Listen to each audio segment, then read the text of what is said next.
everyone, my name is Karen. This is my channel RatherBeReading, and today we're doing a Are My Favorites Still My Favorites 2016 edition.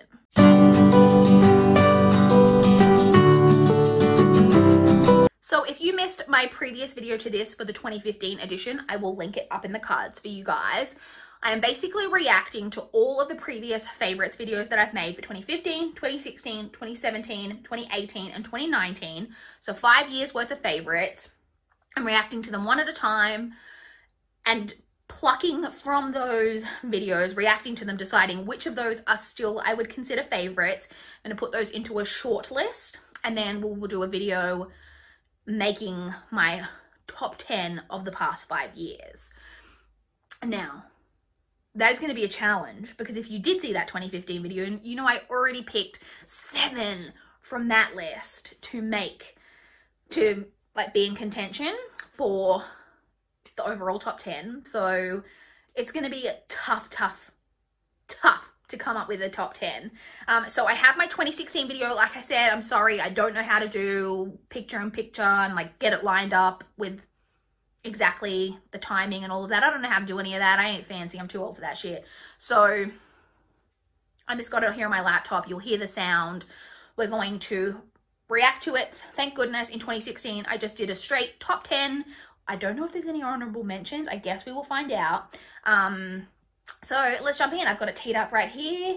I will say I haven't even hit play yet. It's like right at 0 seconds, but I can like see my opening smile that I've started with, and my hair is really long. I didn't realize that ever since my hair was really long for a long time, like forever, like basically my entire life, until I had it cut, like this isn't short, but like shorter, into a shorter, like just below kind of chin length style. And I thought that once I got it cut there, I never really let it get long at any point, but in this video right here, it's like it's a couple of inches longer than it is right now. So, and this has kind of grown out quite a bit, my hair right now. So anyway, who cares? Let's get into it. Let's react to this favorites video. I almost hope that they're all crap so that, you know, it's not too difficult. And today I'm bringing to you my top 10 books of 2016. Yay!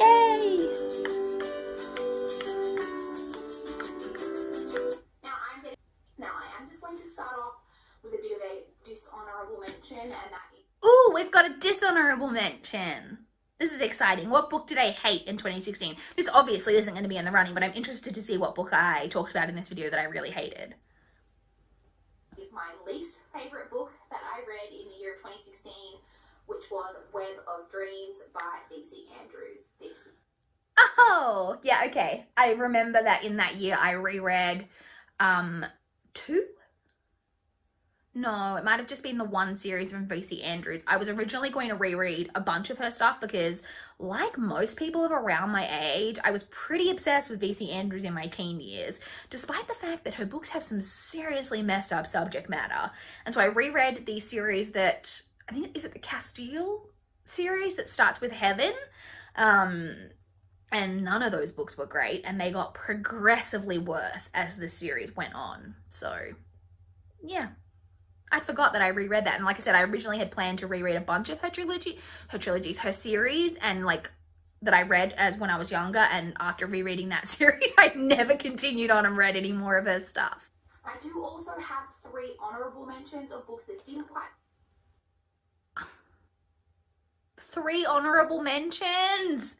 That means we technically have 13, because even though you would think honorable mentions, if they were only honorable and they didn't even make it into the top 10, that they wouldn't make the short list. But there were books in the last video that were only honorable mentions that still made the short list. So, oh, pray for me. Let's see what they are. I make it into my top 10 that I did just want to touch on quickly, so I will go through those as well. The first of my honorable mentions is To the Edge of Shadows by Joanne Graham. Interesting. Okay, yes. That makes sense that probably would have been on a favorites list. This was a book that I originally read from NetGalley.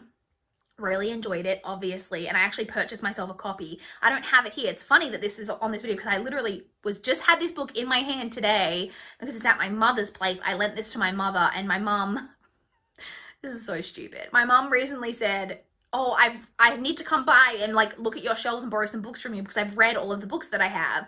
And I was like, oh, have you? And I was like looking at her shelves and I was like, wait, have you read this? She's like, no. And I was like, have you read this? And she's like, oh no, like I've got a better idea about what books my mom has actually read than she has.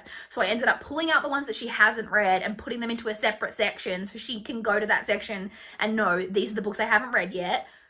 And one of them was this book, which I lent to her. Anyway, that was an unrelated topic that you guys didn't need to know. But this is a thriller novel. And I don't think this will make my shortlist for potential. I did really enjoy it. I just don't think I loved it like quite enough for it to make the shortlist. And thinking about it now, I can't remember, which is good because this was a thriller and it means I could reread it. And although it would probably come to me as I reread it and I wouldn't be as surprised as I was back then, but I don't remember enough of the details, I think, for it to be on the short list. But I did really enjoy that book and I would recommend it, and it's very underrated. It's got very, very few ratings on Goodreads, so if you are interested in reading a really underrated thriller, then check that one out. The second honourable mention is The Last Time We Say Goodbye by Cynthia Hand. Yes, okay, The Last Time We Say Goodbye by Cynthia Hand. I actually had forgotten about this book until quite recently when Cynthia Hand had a recent release that was a more like emotional type of read, like a hard-hitting emotional type of book, and then that sparked my memory that, oh yeah, Cynthia Hand is the author who wrote The Last Time We Say Goodbye, which I really loved. It is a very emotional story about following a main character whose younger brother, I think it was, died from suicide, and her, it's really hard for me to remember the specifics of the plot. That's the main thing that it kind of revolves around. It's very much a story that focuses on grief, and I really, really, really loved that book. And I think it also impacted me even more emotionally because when I read the author's note at the end, the author herself did have a brother who died from suicide, and she does state that this is not that story, this is fictional. But still, even knowing that and knowing that she knows this particular type of grief, because there's a lot in there about the way that the character and her mother are treated in different aspects, like different ways, because of the fact that it's not a death by like a car accident or anything like that, that the fact that it's a suicidal death, you know, that affects the way that they are treated in some different areas, and the commentary and all that, obviously, the author knows that like firsthand. So yeah, again, I don't think this would quite make my shortlist, but that is definitely a book that I should reread because I haven't read it since like back then in 2016, and I was very emotionally impacted by that book when I read it. Like I cried a lot in that book. And yeah, so another one, obviously I'd say, oh, the one that I recommend, I'm probably going to recommend all of these books, but yeah, I don't think it'll quite make the shortlist, but I did really love it. My final honourable mention goes to Everything Leads to You by Nina LaCour. Okay, I didn't realize that had made a favourites list. I did really enjoy that book. Again, not enough for it to make the shortlist. This is a YA contemporary. It's a female romance. It focuses on a character who is in set design, I think it is. She's involved in some way in movies in Hollywood, and she is at an estate sale and discovers basically a letter like on this famous person's estate written to someone else, and she's basically trying to track down the person that this letter was addressed to return it to them, and ends up meeting, I think it's the famous person's granddaughter or something like that, and it's about a romance that kind of forms between the two of them mainly. I did really like that story. It's one of the still few female, what, is that the only female romance that I've read that's YA? It possibly is, which is very sad, and I really need to read more, but I did really like it. So yeah, it's not, I didn't love it enough for it to make my shortlist for like the last 5 years, but I did really enjoy that book. Let's jump in to my top 10. Top 10. 2016. So coming in at number 10 is The Diviners by LIBBA BRAY. Yes! Okay, The Diviners is definitely making my shortlist. I still, like, I've obviously, okay, so the fourth book just came out.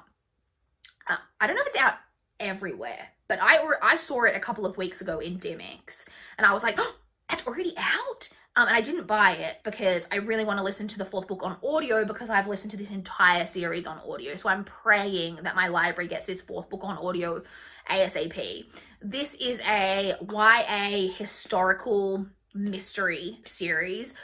You basically start following a main character named Evie, who, there's been some kind of scandal, and her parents, I think she's like from like Ohio or somewhere like that, and her parents have basically decided to ship her off to New York to live with her uncle, and she does that and is living with him, and she's got some kind of special abilities, and so do a lot of other people in this series, and she basically gets involved in solving a string of murders that's going on in New York City, and it's set in the 1920s. I don't think I said that. I really love this series. I've loved the whole series. I'm so pumped to finish the series. I'm really praying that the final book's going to be good. And the audiobooks, The Diviners was the first audiobook I ever listened to, fun fact. And it's still, that series is still my favorite audiobooks. They're narrated by January Lavoie. They are incredible. Will that make the final top 10 of the last 5 years? I don't know. It's going to be tough, but I really, I'm surprised this only made it to number 10 on my list, because I really did. Although, obviously, at this point that I'm talking about it now, I think maybe at this point I'd only read book 1. Whereas now I have read the first 3, so I've got kind of the benefit of reading the series as a whole. Well, not as a whole, because I've still got the 4th book to go, but yeah, that'll be interesting. So yes, that is definitely going to make the shortlist. Coming in at number 9 is Saga Volume 5 by Brian K. Vaughan and Fiona Staples. Okay, this is not going to make the shortlist because the first 4 volumes of Saga came up in the previous video, and I didn't include that in my shortlist. It is still to this day one of my favorite graphic novel series, but again, looking at it from this point now, I've read more of it. So I think the first 5 or 6 volumes were all 5 stars, and then since then I still really love it and I still think it's good, but I have given some more 4 and 4.5 stars. I still love it. I still think it's a great graphic novel series, but I don't think it would quite make the cut to get into a top 10, so that one's not on my shortlist. Coming in at number 8 is Shadow Kiss by Rochelle Mead. I had a Vampire Academy book on a top favorites list? Wow. Okay. I still think of Shadow Kiss often. I'm not gonna lie. It is, I think, my favorite book in that series. And it's funny because I probably would have read the whole series in this year, but only have included that one because it was my favorite. Because the end of Shadow Kiss is just a crazy ending that I remember. For me at that time when I read it, I was just what just happened? So obviously the impact of that was still on me when I made this list. But that got on this list over the top of The Diviners. Karen of the Past was a whole different being, I swear. But yeah, that is not going to make my shortlist, unfortunately. Coming in at number 7 is Haze, Shimmer and Burn by Paula Weston. This is books 2 through 4 in the Refame series by Paula Weston. Okay, that makes sense that these are on this list because Shadows, the first book in the series, was on my favorites list from the previous year, and I did include in my shortlist. This is a new adult paranormal series about angels. Very underhyped. It's by an Australian author. You don't hear anywhere near enough about it. And so I'm gonna, I'm not cheat because I put series as one place on the list. So these are technically kind of already made the list because I included Shadow. I mean, I don't have to. If there's one book from a series that I loved way more than others, I would include that on a list on its own, like I did for Shadow Kiss. But these I'm just gonna lump in with Shadows by Paula Weston, which was my favorite book of 2015 in that video. So I'm gonna lump that in. So these kind of by default have already made it onto the shortlist. Coming in at number 6 is The Nightingale by Kristen Hanna. This is it. The Nightingale. Oh, okay.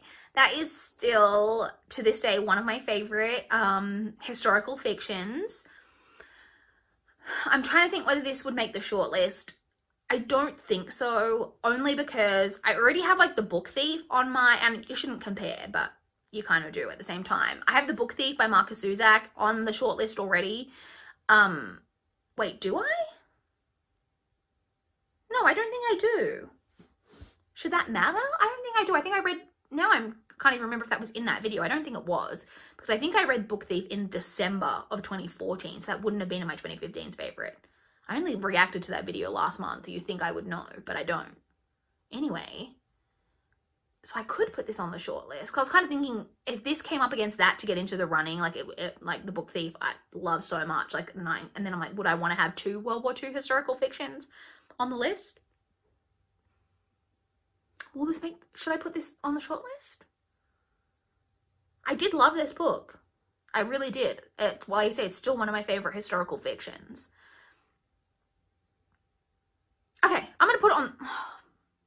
I think that I'm so torn about putting it on the shortlist that I just shouldn't put it on, because if I put it on, it's just going to basically immediately, but then I'm kind of like, maybe I should put some things on that are easy to, no, that's just stupid. I'm not going to put this on the shortlist. It would be it's very borderline to make it onto the shortlist, but I don't think it would quite make the top 10. So I'm not going to include that, which is funny because it's so funny doing this kind of bit by bit. Maybe I should have done it all in one go, reacted to all of these videos all at once, made the shortlist and all of that, like the other videos that I'd seen kind of doing this type of idea.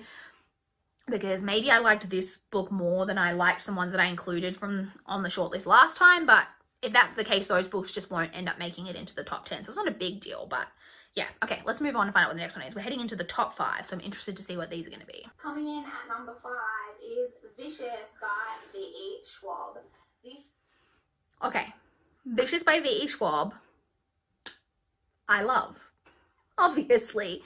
Of course, adult sci-fi, villains, rival villains, super villains with special powers, once friends, now enemies, that whole shebang. Love that concept, and stories following that type of concept. Loved it in this book. Thought it was really, really well done. I did also reread this last year, I think it was, so I could read the sequel, Vengeful, which is nowhere near as good, but did still enjoy. Would this make the shortlist? I don't think so.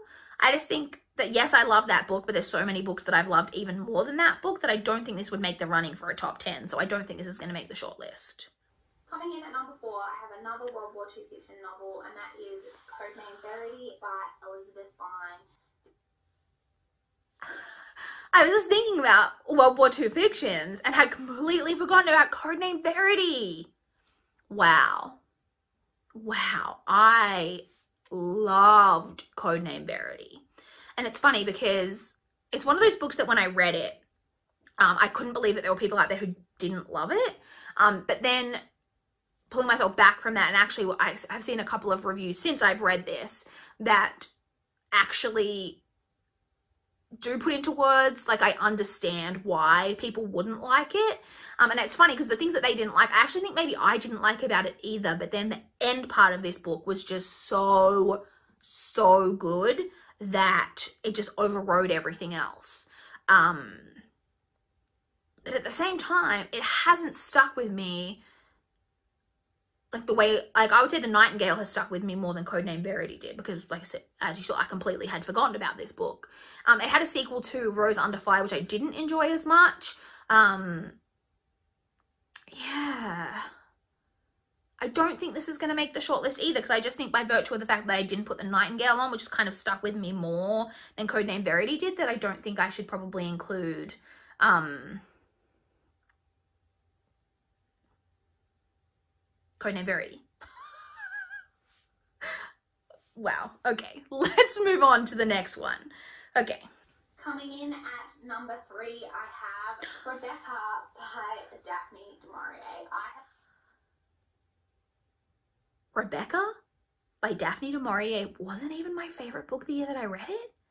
What in the actual fuck is past Karen thinking? clearly Rebecca by Daphne du Maurier is making the shortlist.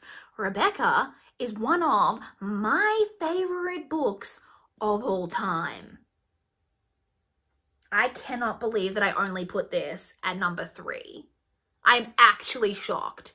I kind of had in the back of my mind that I knew this would probably come up in a favorites, in one of my favorites videos, because I knew that I'd read it since I'd been on BookTube.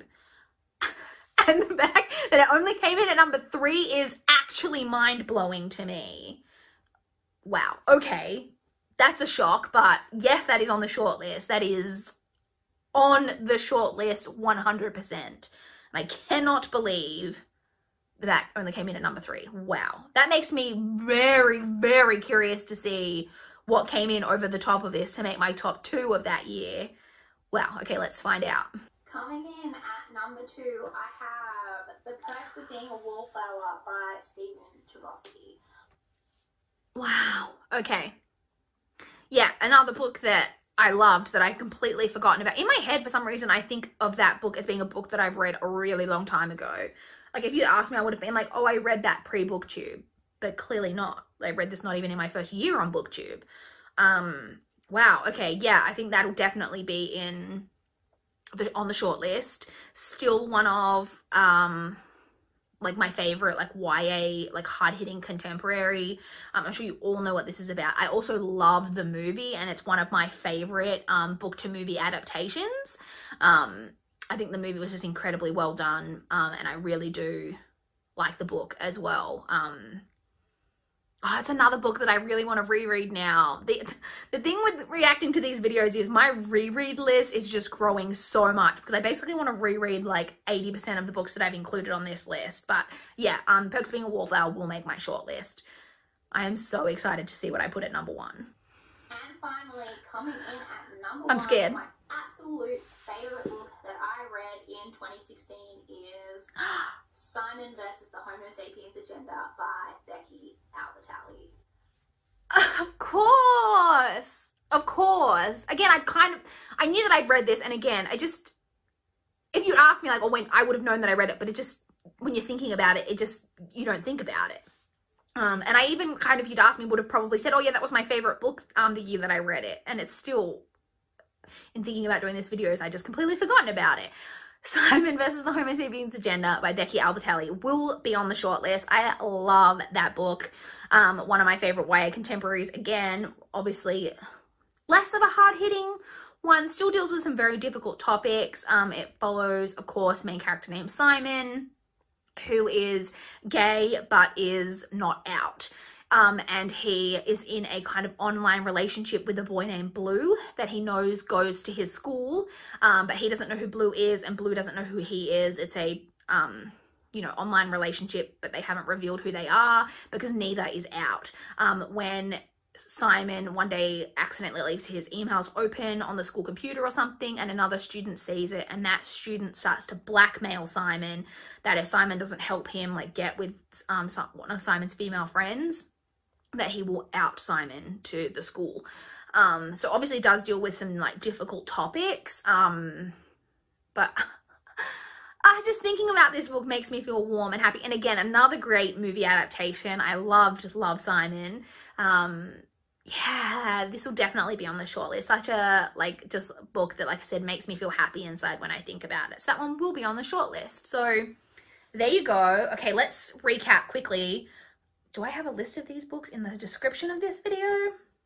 Surely I do, because I'm pretty good about putting books in the description of videos. I always am, so yes, I do. Okay, so let's quickly count up how many we have on the shortlist. 1, 2, 3, 4. Okay, so 4 from this video.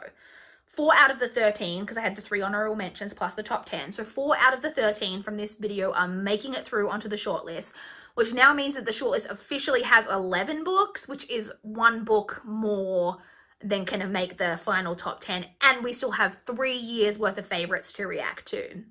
And as always, as with the previous video, this was so fun to react to and see. Like I said, there's some books on here that I just you just don't think about that would have been as favorites. Like the fact that I had a Vampire Academy book on this list blows my mind.